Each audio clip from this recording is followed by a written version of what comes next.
Zimbabwe's Justice Minister Patrick Chinamasa said money for the July 31 poll had been sourced locally and they had avoided external funding because of the conditions attached to the money. We have taken a position as ZANU-PF that we should never have external funders for electoral processes because it basically attacks the heart of our sovereignty, of our independence, and also it means that if external people fund our processes, we surrender the control and management of our electoral process to them, something that we are totally opposed to. So we have always and throughout taken that position that the electoral process should be funded by Zimbabweans. And the first attempt that we did, the Minister of Finance and I, to seek UN assistance, it came with strings attached. Basically, they were coming, if we had agreed, to take over our processes. We were going to lose control even on determining the election date.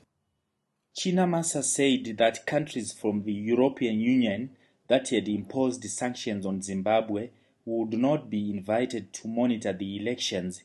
We cannot invite countries to observe our elections, countries which have already made up their own opinion before they come here, and whose objective basically is to try to rubbish our processes with a view to continuing the sanctions, with a view to hand-holding the MDCs. He said the upcoming election would be free and fair because of the peace that is prevailing and also because the spotlight was on Zimbabwe. What other element can contribute to free and fair election than peace, tranquility, no violence, a non-violent environment? It contributes greatly to the freeness and fairness of the election.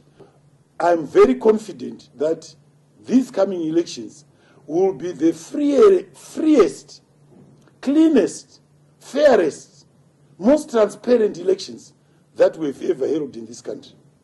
Because we are aware that the world is looking at us.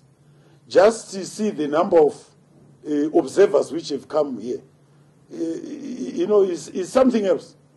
Clearly showing that there is a lot of there is overwhelming interest locally and internationally over our elections. I am very confident come 31, we are going to bury the MDC formations. We are going to throw them into the dustbin of history. This is free and fair Zimbabwe election.